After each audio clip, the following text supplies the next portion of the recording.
Good morning, New Zealand. This is Daybreak. Hasn't been a good week for the Greens. We check in on that this morning. Also, a commentator in Australia says that Israel Folau should be allowed to play rugby again in Australia. Oh, as long as he keeps his mouth shut.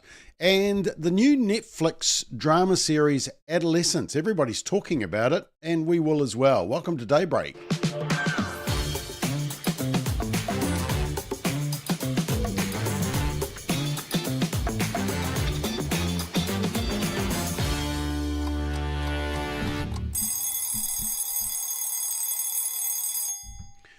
Good morning. It's the 28th of March. Somebody told me that it's 3 weeks till Easter. I mean, that's come around very quick, hasn't it? Only 2 weeks left in the term, teachers, parents, kids.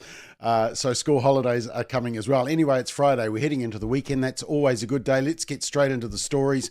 Hasn't been a good week for the Greens. And the problem for the Greens is that effectively we've seen deep down some of their ideology, especially around crime.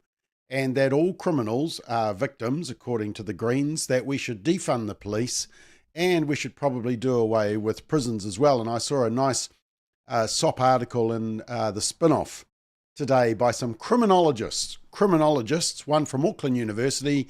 The one from Auckland University was one that actually tweeted that he wanted to effing cut me up. Me personally, yeah, cut me up. So that's criminologists that you're dealing with. But Tamitha Paul, the Green MP, who we've featured a little bit, TikToking in her parliamentary office and also making some dumb statements around the fact that people in prison are only there because they're hungry and that non-violent criminals are being put in prison, which they're not. But she quoted, during the week, when she was talking about police on the beat and prisons, she quoted a person who was in prison for stealing goods worth $12. And I thought to myself at the time, that doesn't sound right. It was the same argument that was made during the cannabis referendum, that if you smoked a joint, that you would end up in prison, and that we're imprisoning people who are simply having a joint, which of course was complete pack of lies as well. Actually, thinking about that actually came from one of the co-leaders of the Green Party, I think, current co-leader Chloe. But anyway, Tamitha Paul made this claim, and whoopsie daisy, she can't actually back up the claim. And then she also said that social services were annoyed that the police were on the beat going around and they were hassling people in the street. The Wellington Social Agency that she referenced said that they'd never formally complained. And then there's an article today saying that the police have the full support of a Christchurch organisation helping the homeless. And they said there's a lot of homeless people who are good people.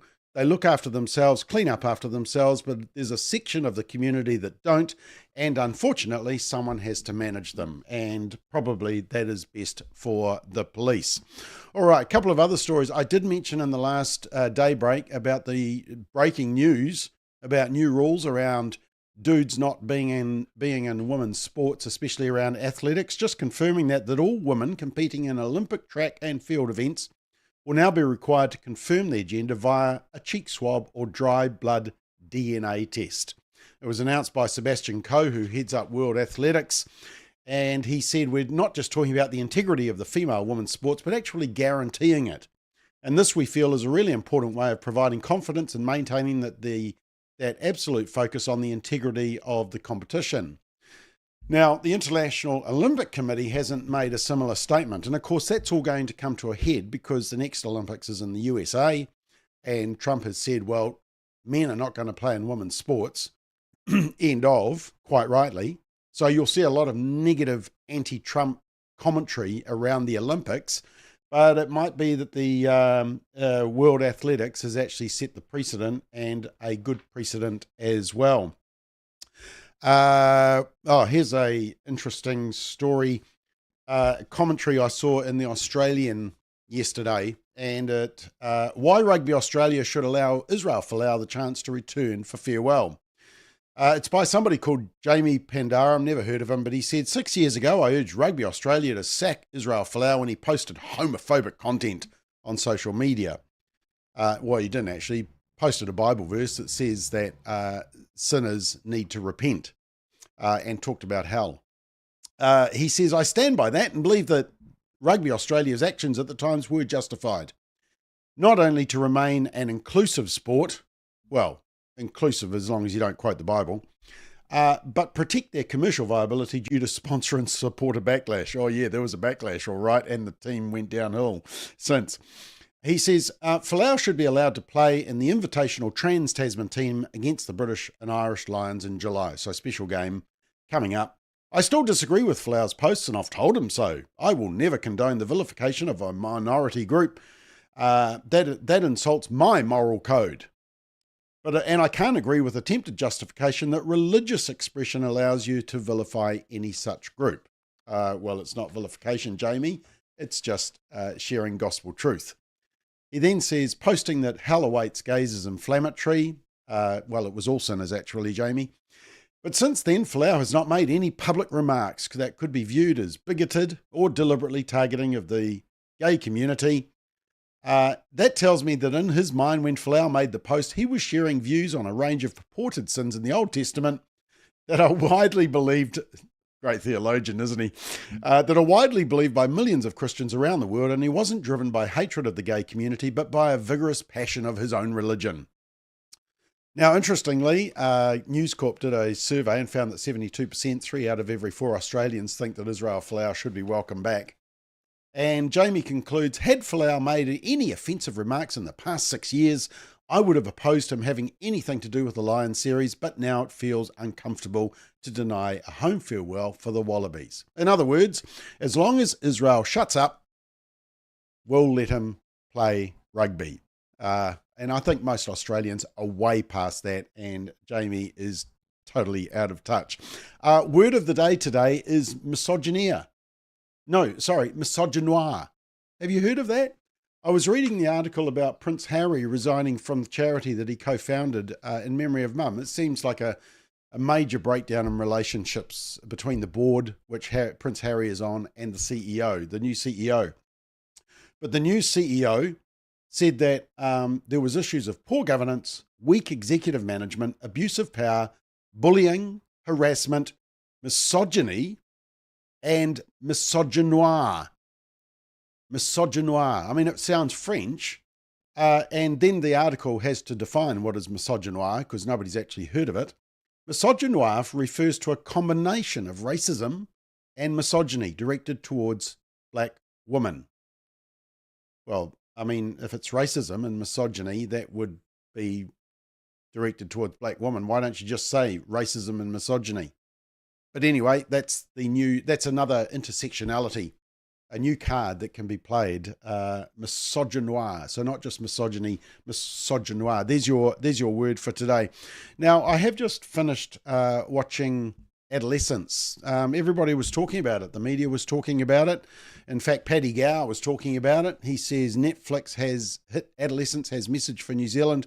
We must take action over kids and smartphones. Just firstly, I did watch it, and to be honest, I found the 2 episodes interesting. By the 3rd, I was starting to switch off, and by the 4th, it was just boring.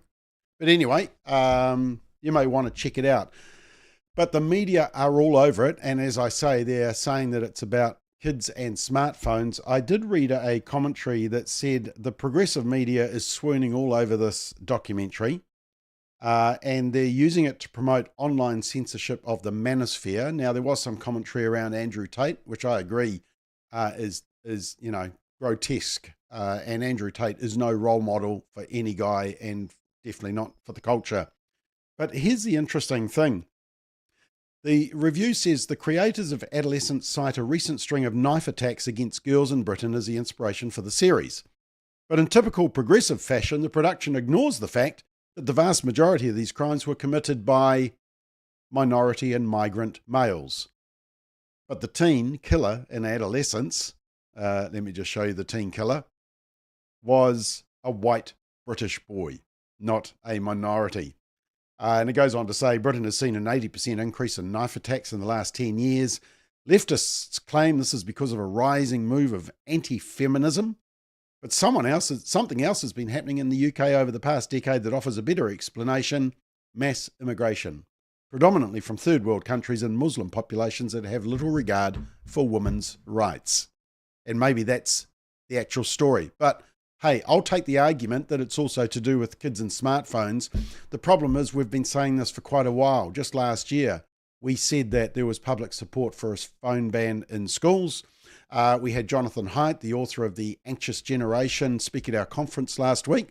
And look at this media release that we put out talking about screen time guidelines and the harm that screens were doing to kids. Guess what the date of that was? 2015. Yeah, 10 years ago we started this call, but the media are finally catching up. This cartoon made me laugh. Up the top there, just a protest against Tesla and Elon Musk in the United States. So it's just a protest there, but if you do a wheelie over a rainbow crossing, then it's a hate crime. Look, this is the difference between the way that progressives and radical leftists protest. I mean, there's been calls about hypocrisy, right? You know, that conservatives didn't like Teslas because it was all about climate alarmism and we didn't want to get out of our V8s and our diesel cars and petrol cars, so we weren't going to buy this environmentally friendly Tesla. And the radical left was saying, you've got to buy a Tesla because the world's going to hell in a handbasket. We're all going to burn to death if we don't stop driving gas-guzzling vehicles and start driving Teslas. And now suddenly, because of Musk, it's completely swapped. And now you've got conservatives defending Musk and defending Teslas, and you've got the radical left torching, throwing Molotov cocktails, intimidating, threatening, physical attacks on dealerships, physical attack on cars because they don't like it. So you could argue that both sides have been slightly hypocritical in all this. But here's the key difference, and it's amazing. Some conservatives just don't quite get this, but they need to. The difference between the way the two sides act is very noticeable. For conservatives, if we don't like something, we go and shop elsewhere. It's like wokeup.nz. We inform people as to the companies they should avoid and tell them to shop elsewhere. That's an effect of using your purchasing dollar. But when the radical left don't like something, what do? Well, they go ballistic. They become violent. They threaten people. They threaten livelihoods, dealerships. Think of Black Lives Matter and all the businesses that they destroyed, all the damage that was done. And that's the difference between conservatives and the radical left. The conservatives can do it in a constructive way. The radical left literally manifest, and it's quite interesting to watch. I do want to show you two quick graphs. We've been monitoring euthanasia overseas, and there is a slippery slope. We're seeing that in New Zealand with the growth and, of course, the expansion of the rules, which they're trying to do in New Zealand at the moment. This is the latest data out of Belgium, and it includes 2014, and there's the growth in euthanasia, and you can just see it just goes up and up. And then I checked Netherlands, latest figure is in from 2024, and look at that, increasing as well. That is a real concern, and we need to monitor that. Right, just two quick stories. We're just monitoring this one. A teacher might be in trouble because she posted a comment on a Facebook video by New Zealand First in which she criticised the New Zealand Teaching Council for submitting on behalf of all teachers in opposition to the treaty's principal bill. So she did it in a personal capacity on a Facebook page of New Zealand First, and some snowflake makes a complaint, and so the New Zealand Teaching Council may be, well, they've got to announce whether they're doing an investigation, but the complaint's been made, and the Free Speech Union are saying, well, that's just a shocking if we're going to start prosecuting people for private comments on their Facebook page. But it does raise the issue that the New Zealand Teaching Council made a submission on a contentious bill. Did they canvass every teacher, or is it just the radicals at the top? And we found this during the same-sex marriage debate as well, that there were groups making submissions who had never canvassed their staff. For example, the Nursing Council. We know for a fact that they supported same-sex marriage, but they had never canvassed all their members to find out what they believe. So we'll watch that one. And just one other story before I go. This is about the media. This is the latest ruling from the Broadcasting Standards Authority. Yes, sounds like an oxymoron, broadcasting standards, but there is one. And they upheld 2 complaints against 3News, the 6 o'clock 3News that Stuff presents. It's pretty nauseous. It makes my blood pressure go up every time I watch. But they did items in July 2024, and basically they did a hit job on ASH, which is the group against Action for Smoke Free 2025. And it was around they tried to suggest that there was links between ASH and the pro-vaping lobby in Australia. But the BSA found that the 6 p.m. news on Stuff had breached fairness, balance and accuracy standards. And I just want to read you what the BSA said. The broadcast created a misleading, unbalanced and unfairly negative impression of the complainant by favouring particular critical perspectives while failing to adequately present ASH's position and response, despite this having been discussed at length during an unaired 30-minute interview. This undermined the public interest in the story as the audience did not have the benefit of hearing both sides.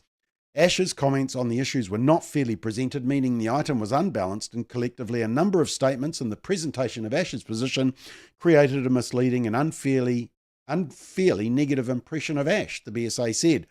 And then there was another item 4 days later where they basically did the same thing, and the BSA says the failure to include relevant and important information and to adequately include comment from ASH that responded to the thrust of the story demonstrates shortfalls in editorial processes and oversight on this occasion, in breach of the accuracy and fairness standards.